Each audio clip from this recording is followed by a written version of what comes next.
Yes. Chalo, good evening, all of you. Let us discuss about the next topic in this chapter, that is atoms, or we can say structure of atom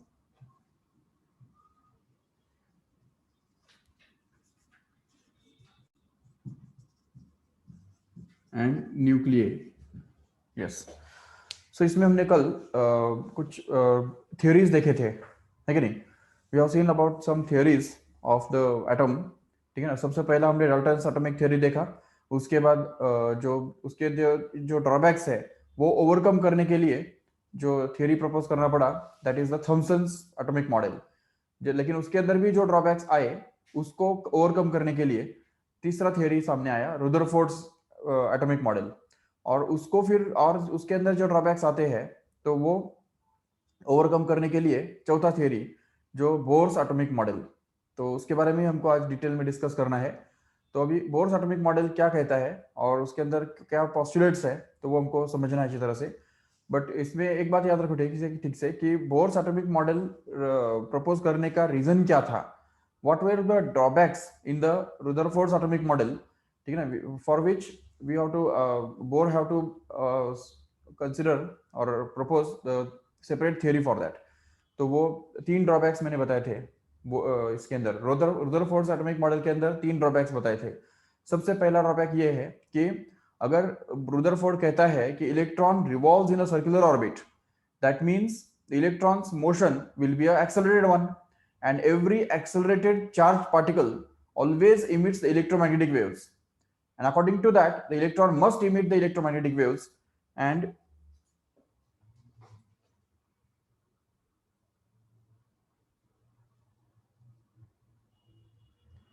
yes, and since the electron will emit the electromagnetic waves, that means its own energy, kinetic energy, will go on decreasing, and because of that, it will just get attracted strongly, more and more strongly by the nucleus, and ultimately it will fall on the nucleus or collide with the nucleus finally, which will give rise to a very unstable structure of atom.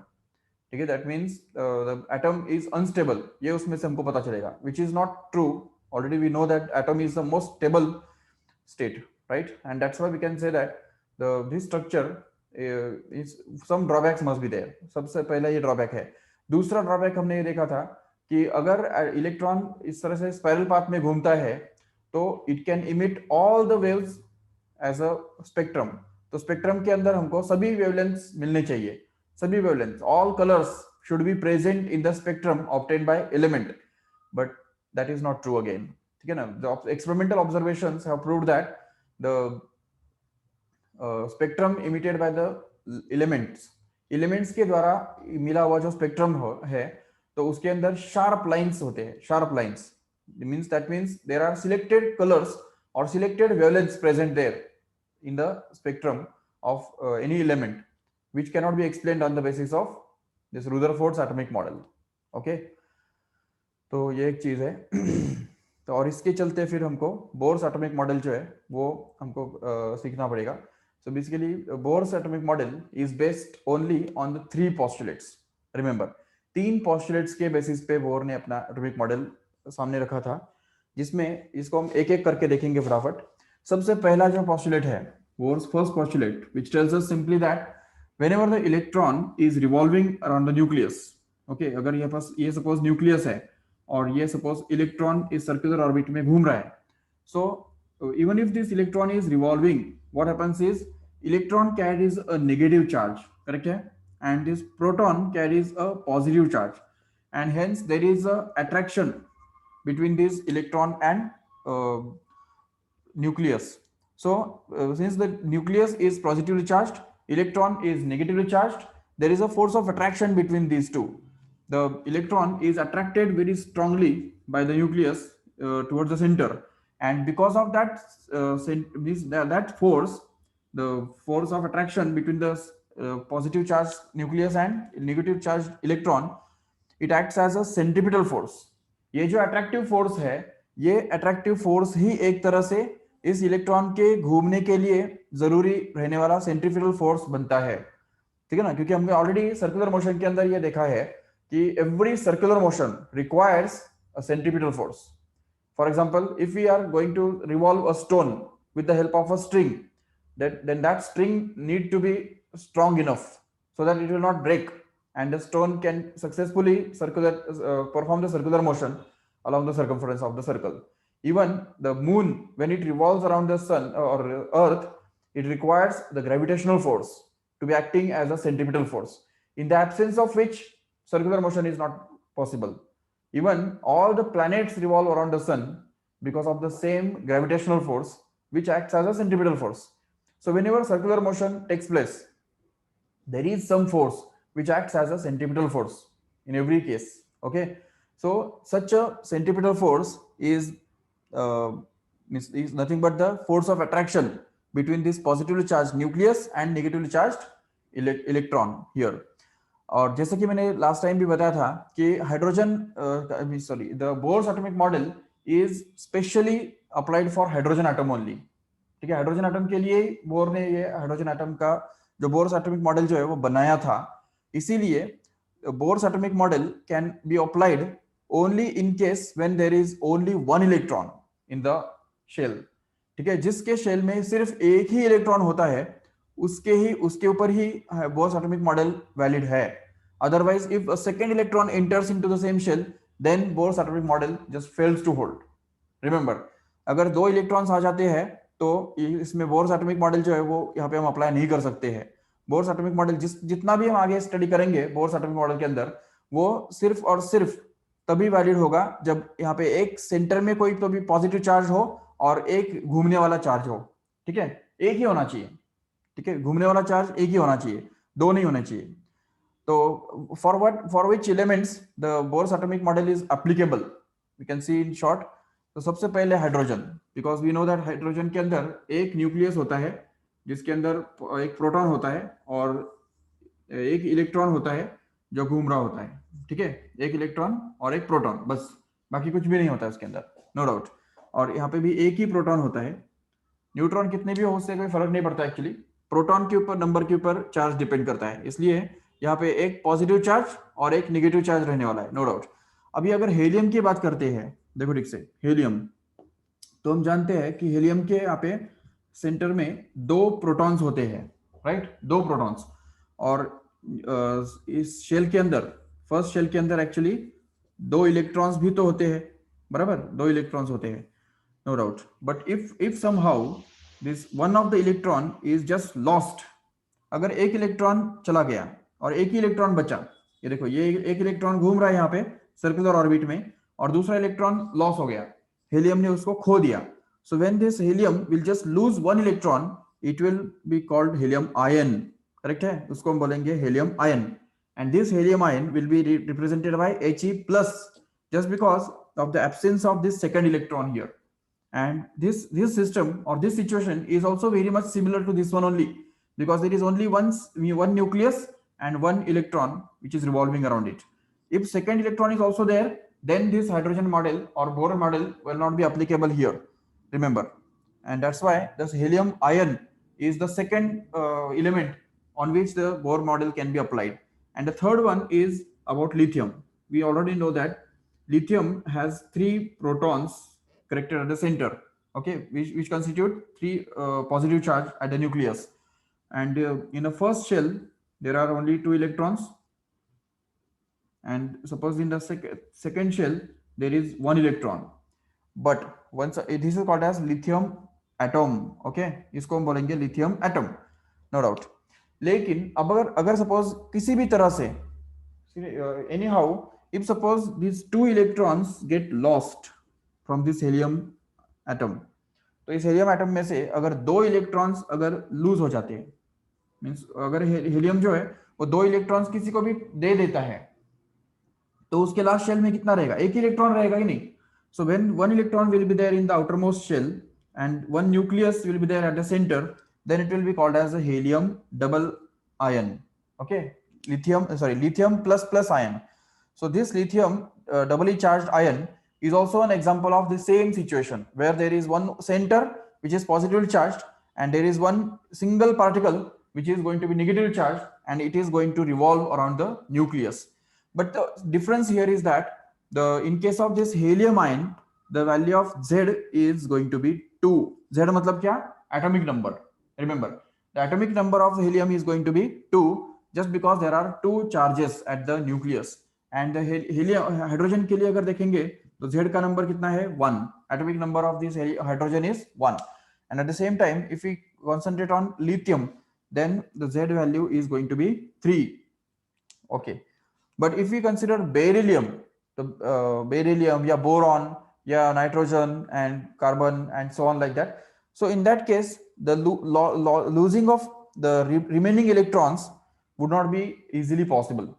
Okay, जैसे अभी for example beryllium के बारे में बात करते हैं, तो beryllium के लास्ट शेल में कितने हैं? 4 इलेक्ट्रॉन्स है. सोचो, 4 मतलब टोटल उसके अंदर 4 इलेक्ट्रॉन्स है. तो उसमें से जब 3 इलेक्ट्रॉन्स लॉस हो जाएंगे और एक ही इलेक्ट्रॉन बचा रहेगा, तब वो beryllium ion, beryllium 3+ ion can act as a and this system, and we can apply the Bohr's atomic model hardly in that case, but that is very difficult. वो बहुत मुश्किल है, क्योंकि बेरिलियम के 3 इलेक्ट्रॉन्स वो किसी को दे दे, ये थोड़ा मुश्किल है, कभी होता नहीं है ज्यादा करके इजीली. और इसीलिए बेरिलियम के ऊपर या उसके आगे आने वाले जो एटम्स सभी है, एलिमेंट्स है, उनके ऊपर जो बोर्स मॉडल है वो एप्लीकेबल बिल्कुल नहीं है. But the Bohr's model is applicable only in case of this hydrogen, helium ion and lithium double ion. Remember, hydrogen for which the value of Z is 1, the helium for which the value of Z is going to be 2, helium ion, and lithium plus ion for which the value of Z is going to be 3. So value of Z can vary from 1 to 3. Okay, 1 to 3 also and 1 to 3 also again.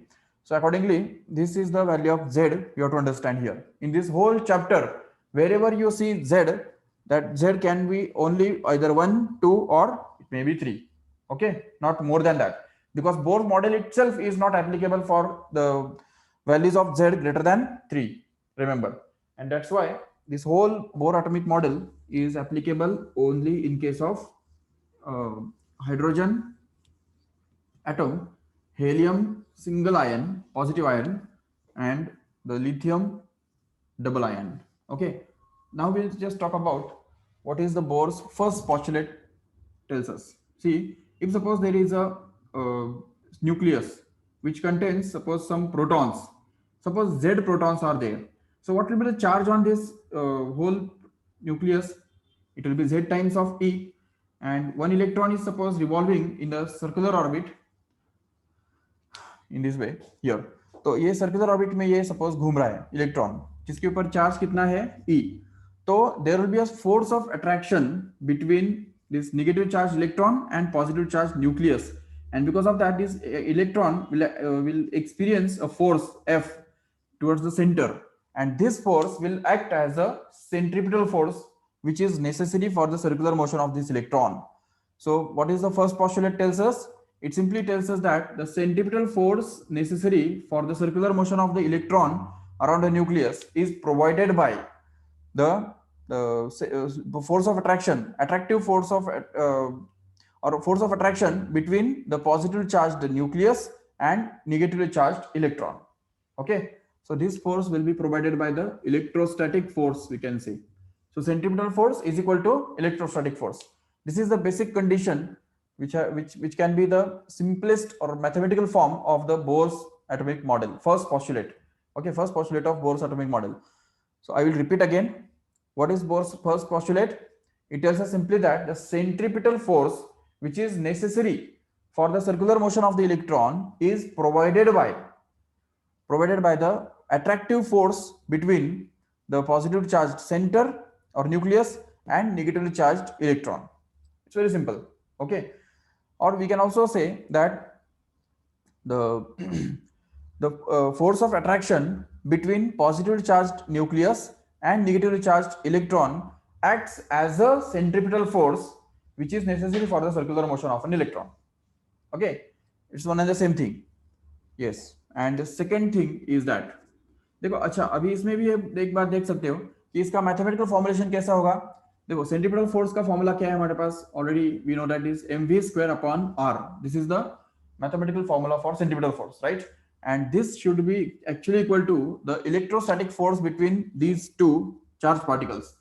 And Coulomb's law tells us simply that if we have two charged particles of charges q1 and q2 separated by distance r, then the electrostatic force between them is given by the formula 1 upon 4 pi epsilon naught into q1 q2 upon r square. Correct hai? So if suppose these two charged particles are separated by distance r, where r is going to be the radius of this circular orbit also, then we can just say that the centripetal the electrostatic force between these two particles will actually be equal to 1 upon 4 pi epsilon naught, which is kept as it is, see it here, into q1 into q2. What is q1 here? It is Ze, okay? That is going to be q1. And what is q2 here? It is going to be this E, that is the charge on electron. So this is E, and that is whole to be divided by the distance between these two, nucleus and electron, which is same as the radius of the circular orbit of this electron. So we can call it as R. Yes. And in this way, we can just get that this mv square upon r, that is the centripetal force, acts like a 1 upon 4 pi epsilon naught into Ze square upon r square. Sorry. Okay. So we can write it as mv square upon r is equal to 1 upon 4 pi epsilon naught, that is a constant, into z times of e square upon simply r square. अब यहाँ पे फिर से एक बार note करो, I will repeat again that this z value of z can be any one out of 1, 2 or 3. For hydrogen, Z will be 1. For helium ion, Z will be 2. And for lithium double ion, Z will be 3. That's all. Nothing else. Z को आगे लेके जाने की जरूरत नहीं है. Value of Z can never be greater than or equal to 4. No, no. 4 भी कभी नहीं बनने वाला वो. तो Z का जो वैल्यू है वो 1, 2 या 3 में से ही कोई तो भी होने वाला है. So we can just customize this formula for hydrogen atom. Okay. अगर हाइड्रोजन के लिए अगर देखते हो तो ये फॉर्मूला बनेगा इस तरह से mv square upon r is actually going to be 1 upon 4 pi epsilon not into simply e square by r square, just because for z value of z for hydrogen is 1 and that's because hydrogen का nucleus जो है उसके अंदर सिर्फ एक ही proton होता है, एक ही प्रोटॉन, और यहाँ पे क्या होता है एक ही इलेक्ट्रॉन बस. तो इसलिए एक प्रोटॉन और एक इलेक्ट्रॉन, उनके बीच में फोर्स ऑफ अट्रैक्शन कितना होगा? इतना ही तो होगा, 1 upon 4 pi epsilon naught into e square by r square, no doubt. So this is the Bohr's first postulate customized for hydrogen atom, and this is the Bohr's postulate for in general of any atom, either hydrogen or helium ion or lithium double ion. Okay, so this is all about the first postulate. Yes, next second postulate now. See, second postulate. What does this second postulate tells us? देखो, एक simple सी बात ये है कि तुमको पता है already कि प्लैनेटरी सिस्टम के अंदर मान लो ये सन है, ठीक है, या ये अर्थ है सपोज, ठीक है, ये अर्थ है. अभी अर्थ के आसपास हम यहाँ पे अगर एक सैटेलाइट लॉन्च करते हैं तो वो, और उसको अगर क्रिटिकल वेलोसिटी के साथ अगर हम फायर करते हैं, so it will just circulate in the circular orbit and revolve, and it will continue to revolve forever in that same orbit only, forever. Okay, but अगर suppose satellite को हम थोड़ा यहाँ पे अगर launch करते हैं तो its velocity will just decreased and it will just go on continue, it will continue to revolve in this orbit only. Even अगर इससे थोड़ा कम orbit पे भी हम अगर launch करते हैं तो भी वो यहाँ पे revolve होता रहेगा, no doubt.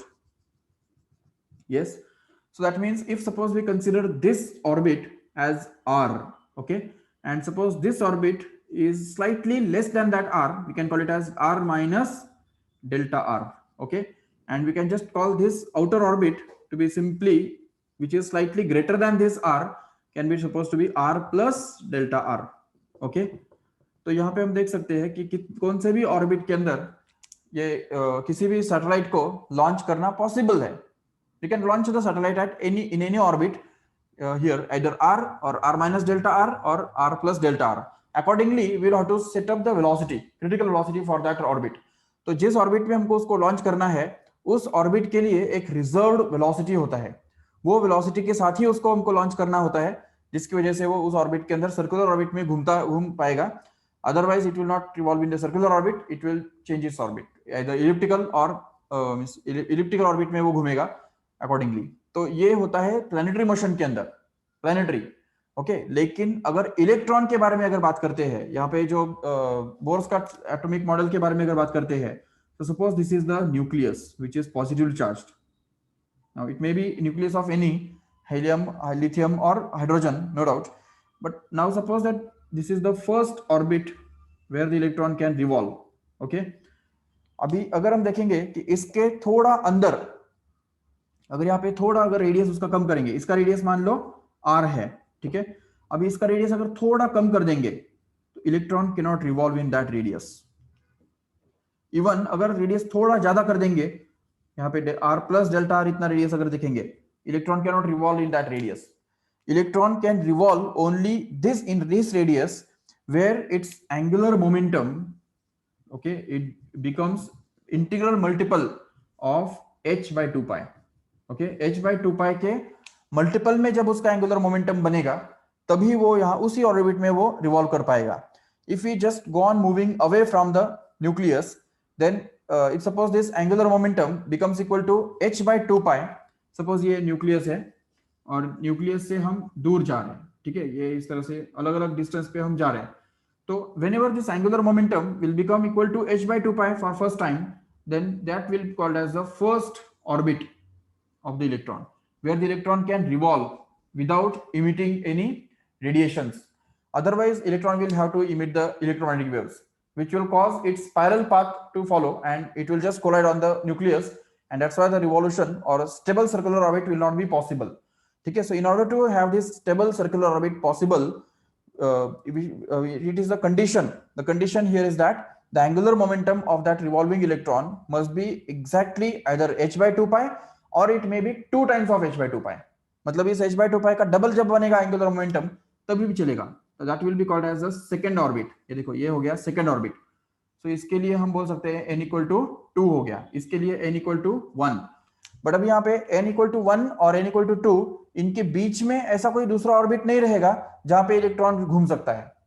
ठीक है, there is no orbit between first and second orbit where the electron can revolve successfully. No, ठीक है, electron can not revolve anywhere in any orbit. No, electron can revolve only in certain allowed orbits, certain specific orbits in which its angular momentum becomes either h by 2 pi or 2 times of h by 2 pi or maybe 3 times of h by 2 pi. 3 times of h by 2 pi भी चलेगा. मतलब अगर यहाँ पे n का value 3 ले लेंगे तो the radius will just get increased, क्योंकि angular momentum क्या होता है, mv into r, इसको बोलते हैं angular momentum. Okay, so angular momentum of that revolving electron will increase as radius will increase. Correct है. So if we go on increasing the radius, at one point we can get a particular radius where its angular momentum will become 3 times of h by 2 pi, and we can call it as a third orbit. And whenever the in the orbit, अगर हम radius को बढ़ाते जाएंगे और आगे बढ़ाते जाएंगे और एक particular radius पे अगर हम देखेंगे कि इलेक्ट्रॉन रिवॉल्व करने की वजह से उसका जो एंगुलर मोमेंटम है वो अगर 4 times of h by 2 pi बन जाता है, so once again the electron can revolve in that orbit successfully without radiating any electromagnetic waves, and that orbit will actually be called as the fourth orbit. Okay, fourth principal orbit we can say. So this n equal to 1, n equal to 2, n equal to 3, n equal to 4, and n equal to 5, 6 and 7 like that. So there is this is called as a quantization of angular momentum. ठीक है, angular momentum of revolving electron cannot have any value as we want. It can have only selected values, either maybe h by 2 pi or it may be 2 times of h by 2 pi or it may be 3 times of h by 2 pi and so on like that. So in this way the electron can revolve only in those orbits in which its angular momentum is integral multiple of h by 2 pi. That is the second postulate in Bohr's atomic model. Okay, I'll repeat again. The electron can revolve only in those orbits in which its angular momentum becomes integral multiple of h by 2 pi, and those orbits are actually called as stationary orbits. Okay, stationary orbits बोलते हैं उसको. ठीक है, तो इसमें हम देख सकते हैं कि angular momentum मतलब mvr should be multiple of h by 2 pi, means n times of, it should be n times of h by 2 pi, where n can be either 1 or 2 or 3 or maybe 4, but cannot be fraction नहीं हो सकता है, n का value कभी भी 1.5 या 1.3 या 2.7 ऐसा नहीं हो सकता कभी भी. This n can be the integer only, remember. So the electron can revolve only in those orbits in which its angular momentum is integral multiple of h by 2 pi. So we can say that the first radius means first orbit will be such that its angular momentum becomes exactly equal to h by 2 pi. Okay, that means for the first orbit n will be equal to 1. For the second orbit the angular momentum will be more, and that will be double of this h by 2 pi. That means for second orbit n must be equal to 2, and in the third orbit n will be equal to 3, and so on like that. So this is the basic condition. Electron cannot revolve in any orbit, but it can revolve only in certain specified or specific orbits which are called as stationary orbits, and those orbits are such that the angular momentum of that electron in that orbit will actually be integral multiple of h by 2 pi in this way, and that is the second Bohr's postulate. Okay, तो क्योंकि ये जो हमने देखा रुदरफोर्ड्स के atomic model में drawback क्या था, याद होगा आपको कि अगर इलेक्ट्रॉन घूमता है तो घूमना मतलब क्या, acceleration. Whenever the electron takes a turn, its velocity changes, at least in direction, and when the velocity changes it becomes accelerated motion, and whenever its motion becomes accelerated motion then it has to emit the electromagnetic waves. Okay, तो ये concept है. तो इसलिए लेकिन यहाँ पे ये bore ने ये जो बताया कि only those orbits for the reason which were unknown at that time, but the reason was found a decade later. Okay, why this happens, that electron can only be revolve only in those orbits in which its angular momentum becomes integral multiple of h by 2 pi. The reason behind this was declared one decade later than the Bohr have postulated the atomic model. तो जब भी bore ने ये model propose किया उसके 10 साल के बाद जब हेजनबर्ग एंड स्क्रोडिंजर इन्होंने जब आगे चल के क्वांटम मैकेनिक्स का जो थ्योरी है वो डेवलप किया, तो उसके अंदर एग्जैक्टली और इवन जो डी ब्रुगलीज हाइपोथेसिस जब आगे चल के अंडरस्टैंड किया गया, उसके बाद चल के ये समझ में आया कि ऐसा क्यों होता है. Why the electron can revolve only in those orbits without radiating any energy in which its angular momentum becomes integral multiple of h by 2 pi. That was understood later, and we also have to understand this, the reason behind this, just somewhat later. इसी chapter के अंदर हमको थोड़ा आगे चल के इसका भी रीजन मिलने वाला है जरूर. ये भी हमको आगे चल के प्रूव करना है कि why the electron can revolve only in those orbits in which its angular momentum is integral multiple of h by 2 pi. You have to understand the reason behind it, but just wait for it. When we will do the de Broglie's hypothesis and the related concepts, then and only we can just understand why this happens actually. But फिलहाल अभी for a while ये सिर्फ याद रख लो कि Bohr's second postulate simply tells us that the electron cannot revolve in any orbit but only in certain stationary orbits. And what is the definition of stationary orbits? How will you identify the stationary orbit? You will check this condition. If angular momentum of electron is integral multiple of h by 2 pi, then and only it can be called as a stationary orbit. Otherwise it is not a stationary orbit. Okay, so electron can revolve only in the stationary orbits and not in any orbits. That is the second Bohr's postulate, we can say. Third one, अभी अगर electron बिना energy radiate किए इन orbits के अंदर अगर घूमता है तो फिर इलेक्ट्रॉन एनर्जी रेडिएट कब करता है? That is the answer in third postulate. So Bohr tells us simply that if suppose this is the nucleus and suppose this is the first orbit, this is second orbit, this is suppose the third orbit, and so on like that. If suppose an electron just jumps from this orbit, the second orbit, to suppose the first orbit, ये चलो third orbit से second orbit पे अगर ये electron jump करता है, okay, तो अब देखो ये जब सेकेंड ऑर्बिट पे थर्ड ऑर्बिट में जब उसका वो होगा तो उस समय उसका जो एनर्जी है वो ज्यादा होगा जरूर. Its energy can be considered as E3, we can say. Okay, and suppose that whenever the electron will jump to the second orbit, so second orbit के अंदर जो उसका एनर्जी है वो थोड़ा कम होगा, हो सकता है एनर्जी जो है वो E2 हो. Okay, so Bohr's third postulate tells us simply that whenever the electron jumps from an outer orbit to the inner orbit, it emits the extra energy it has in the form of electromagnetic waves. Okay, ये जो energy वो electron emit करता है तो वो तभी करता है जब वो एक ऑर्बिट से दूसरे ऑर्बिट में जंप करता है. ठीक है, ये सिंपल सी बात है.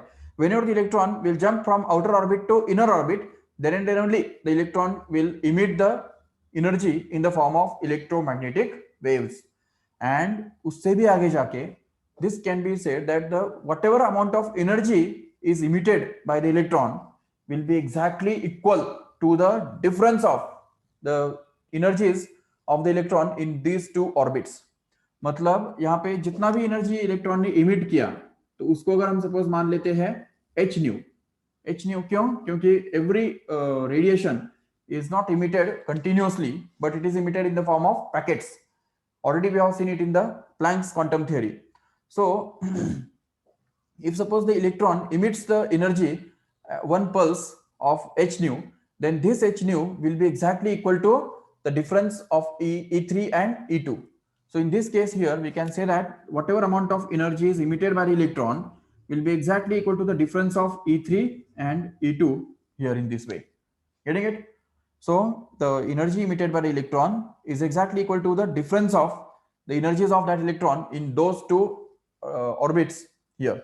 इन जनरल वी कैन से, अब यहाँ पे 3 और 2 हमने लिया है. इसका एग्जांपल मैं दे सकता हूँ यहाँ पे. अगर सपोज मान लो कि यहाँ पे E3 जो है वो सपोज है 100 इलेक्ट्रॉन वोल्ट. ओके, और सपोज E2 जो है वो है सपोज 80 इलेक्ट्रॉन वोल्ट. इसका मतलब इलेक्ट्रॉन का जो एनर्जी है वो लोअर लेवल पे 80 इलेक्ट्रॉन वोल्ट है और हायर लेवल पे थर्ड ऑर्बिट में 100 इलेक्ट्रॉन वोल्ट्स है.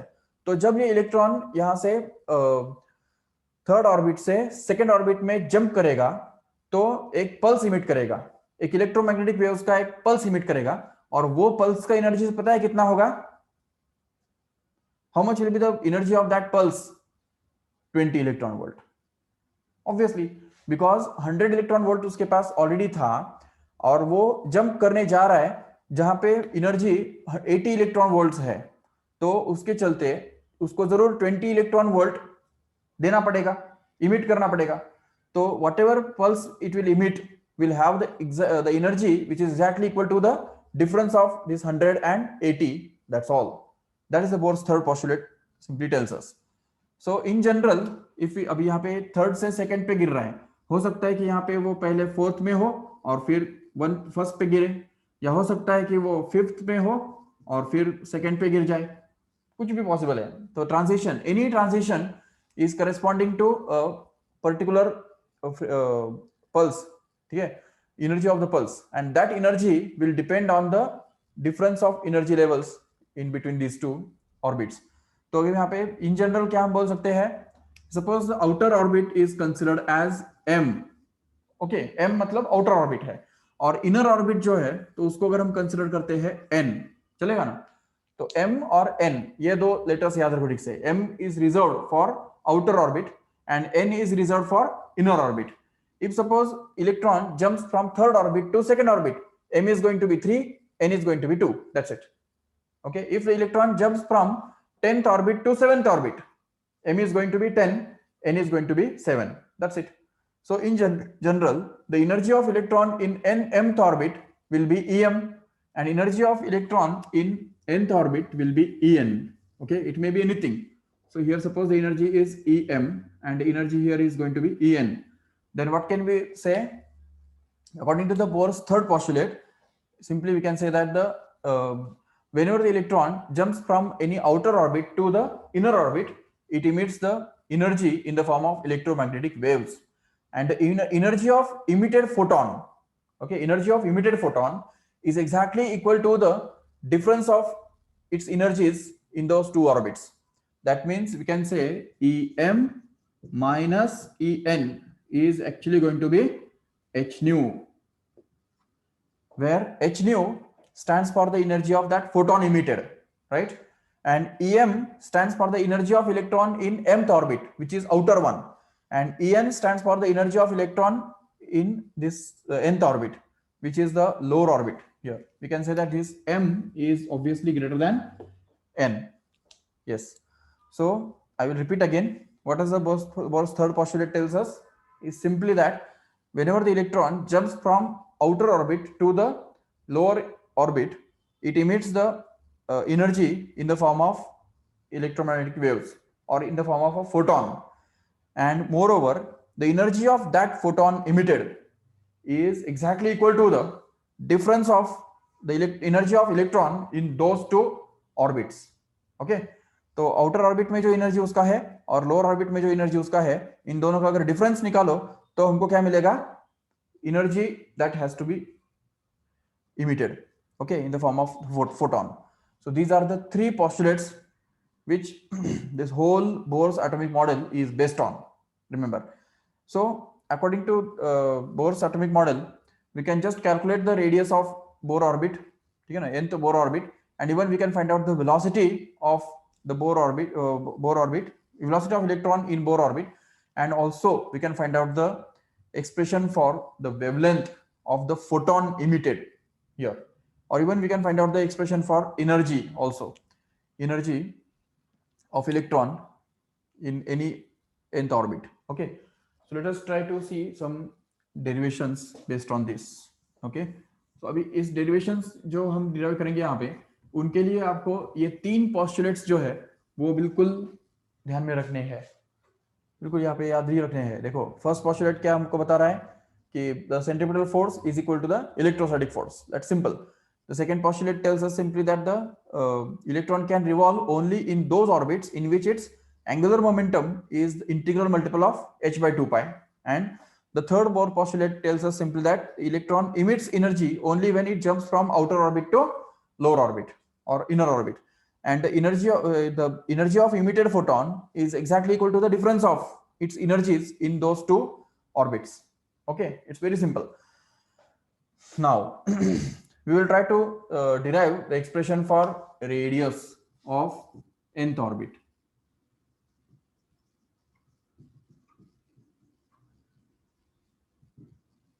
Okay, expression for radius.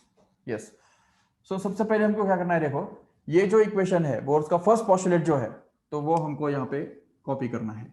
According to the Bohr's first postulate, we have already seen that this mv square upon r is actually going to be 1 upon 4 pi epsilon naught into z times of e square upon r square, no doubt. So इससे हमको क्या मिलेगा? देखो, if we just straight away cancel this r from both sides, ठीक है, r square है वहां पे और यहाँ पे r है, तो r एक कैंसिल हो गया, इधर एक r बचा हुआ है, याद रखो. तो अभी इसमें से हम क्या करना है? देखो,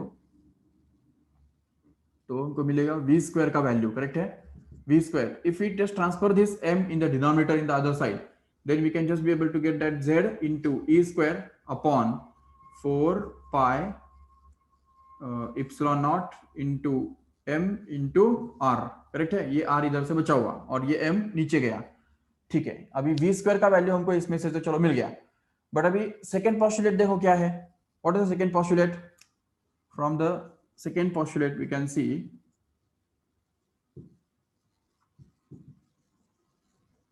this is from the first postulate. Okay, we can just give this equation number 1 for our reference, and the second postulate tells us simply that mvr is actually going to be nh by 2 pi, correct है. But अभी यहाँ पे इन दोनों को combine करने के लिए हमको क्या करना होगा? इधर v जो है तो यहाँ पे सिर्फ v है और यहाँ पे v स्क्वायर है. So let us square on both sides on this equation. Okay, so अगर इस इक्वेशन का हमने अगर स्क्वेयरिंग किया, squaring on both sides, okay, so what happens is, देखो यहाँ पे हर एक का स्क्वायर हो जाएगा. So m square, here it will be v square, here it will be r square, and then n square h square upon 2 का square 4 and pi square as well, correct है. So this is the equation for v square, m square v square r square is equal to n square h square upon 4 pi square. but here the important thing is that this velocity is also unknown, क्योंकि electron किस velocity के साथ घूम रहा है that cannot be known easily, because देखो यहाँ पे n तो हमको पता है, फर्स्ट ऑर्बिट अगर रहेगा, सेकंड ऑर्बिट रहेगा, तो उसके accordingly we can consider this n as 1 2 3 or 4 and so on like that.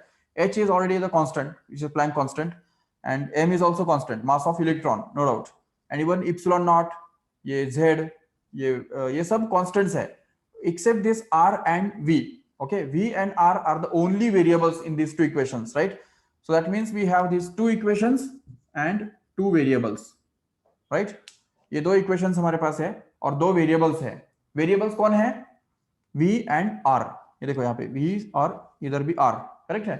So we have to eliminate any one of them so as to get other. What is better?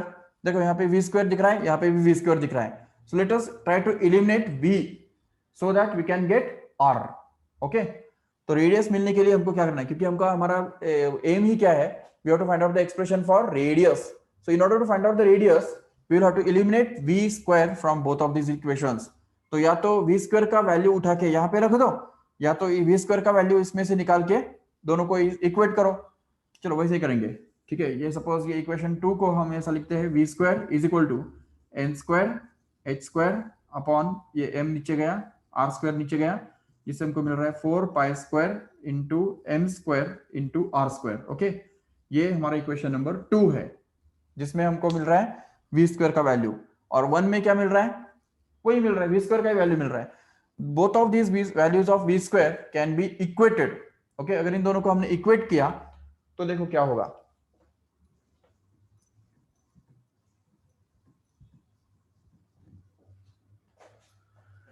So let us try to equate these values of v square from equation 1 and 2.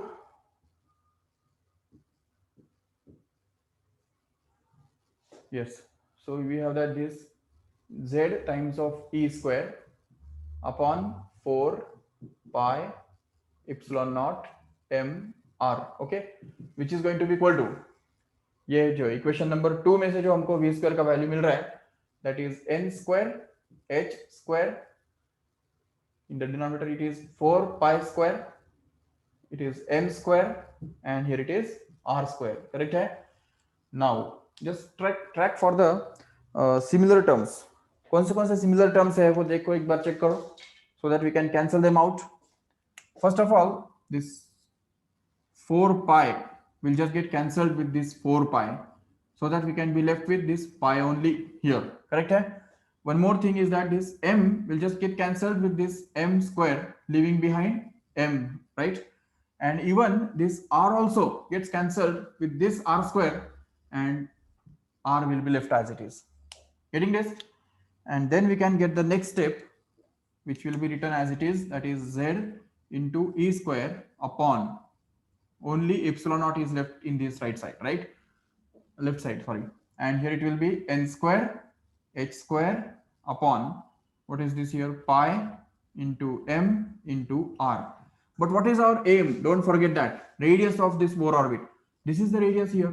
So just take this radius in this side and just invert this whole thing in that side, so that what we can get is, ये r को सिर्फ हमको यहाँ पे इस तरफ लेके जाना है. ओके, तो ये r इस तरह आ गया, चलो ठीक है. अभी बाकी जो है इप्सिलॉन नॉट ऊपर जाएगा इस तरफ, तो क्या बचेगा देखो. सो वी कैन गेट इस n square h square and epsilon not ऊपर चला गया, राइट. और ये z e स्क्वायर नीचे जाने वाला है.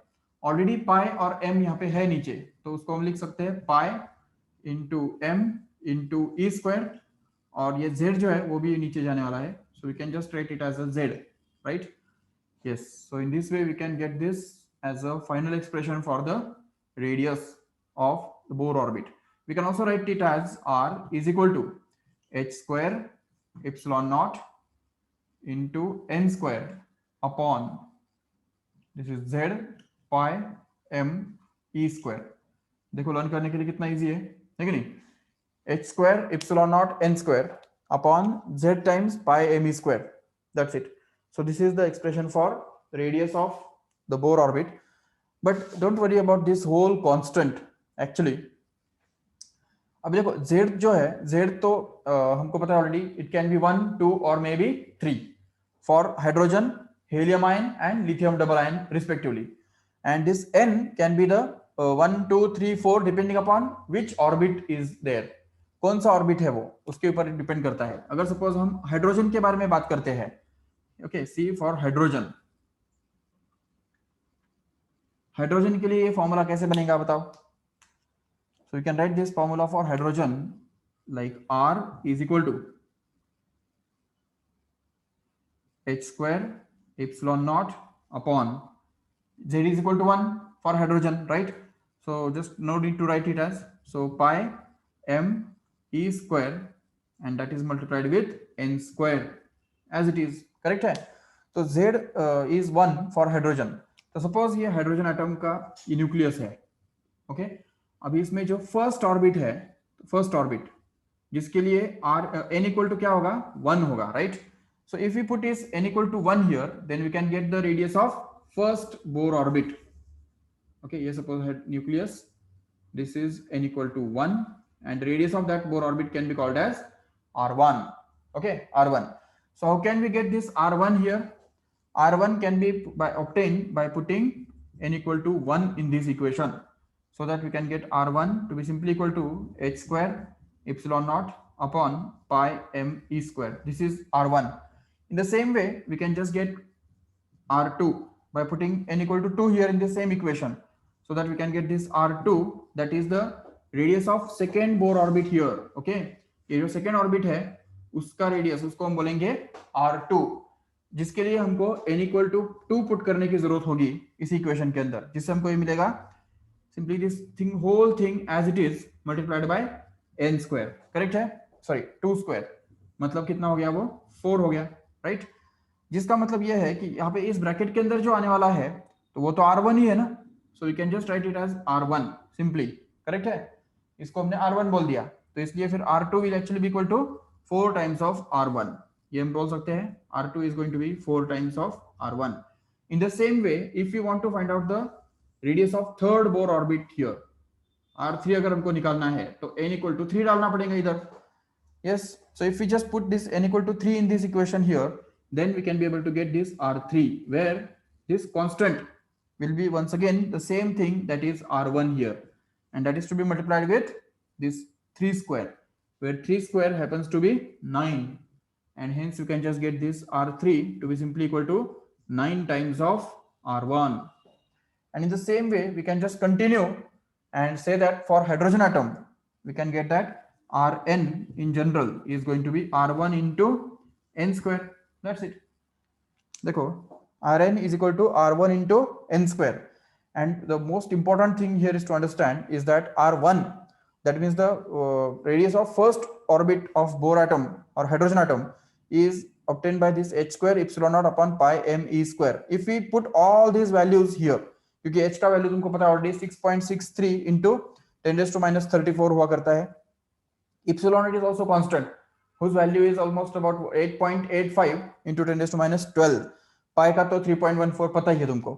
Mass of electron is also known to be 9.1 into 10 raised to minus 31, and charge on electron वो तो सभी को पता है, that is 1.6 into 10 raised to minus 19 coulomb, right? So if you put all these values and work out all these calculations by using log table or just a calculator, we can just come to know that this R1 happens to be 0.53 angstrom. Okay, remember this is the value of R1. Yes, this is the radius of first orbit in hydrogen atom. ठीक है, first orbit का जो radius है वो कितना होता है 0.53 angstrom हुआ करता है. Can you tell me what should be the radius of second orbit then in hydrogen atom only? Hydrogen का सेकंड ऑर्बिट का रेडियस कितना होगा? चलो फर्स्ट ऑर्बिट का रेडियस कितना है, 0.5 एंगस्ट्रॉम ही पकड़ लो, 0.5 एंगस्ट्रॉम अप्रोक्सीमेटली. चलो 53 छोड़ो, उसको 0.5 तो बोल सकते कि नहीं. ओके, अगर 0.5 एंगस्ट्रॉम फर्स्ट ऑर्बिट का रेडियस है तो सेकंड ऑर्बिट का रेडियस कितना होगा? उसका 4 गुना ज्यादा. So what is 0.5 into 4? 2 angstrom. That's it. कितना इजी है. इवन थर्ड ऑर्बिट का रेडियस बताओ कितना होगा? 9 टाइम्स ऑफ 0.5 angstrom. 9 into 0.5 कितना होता है? 4.5. So 4.5 angstrom will be the radius of third Bohr orbit. Can you tell me the radius of fourth Bohr orbit then? Yes, easily. We can say that the fourth Bohr orbit has its radius equal to 8 angstrom, because fourth Bohr orbit मतलब क्या, n equal to 4 हो गया, तो यहाँ पे अगर n के बदले 4 डाल दो तो 4 का स्क्वायर कितना बनता है, 16 बनता है, तो 16 times of r1, but r1 is already 0.5 angstrom, right? So 16 times of 0.5 comes out to be 8. That is going to be in angstrom, remember. But all these things are just for hydrogen atom. But if you want to find it out for helium ion or lithium ion, as we have just seen, then we can just see that this equation will contain Z also, but that is going to be in denominator. ये भी हमको याद रखना है. So in general, for any atom, we can say that this Rn is actually going to be R1 into n square upon Z, where Z can be either 1, 2 or 3 depending upon whether it is hydrogen, helium ion or lithium double ion. Okay, and R1 is not, don't forget this R1 is going to be 0.53 angstrom again. Okay, so if we just put this value as 0.53, then we can just customize this equation and simplify this as Rn is equal to 0.53 into n square upon Z, and that is going to be in angstrom. Okay, so this is the expression for the radius of nth orbit of any atom in general. Okay, either hydrogen, helium or lithium accordingly. Okay, so this is all about the first derivation in this chapter, that is about the radius of uh, radius of different orbits in case of hydrogen atom.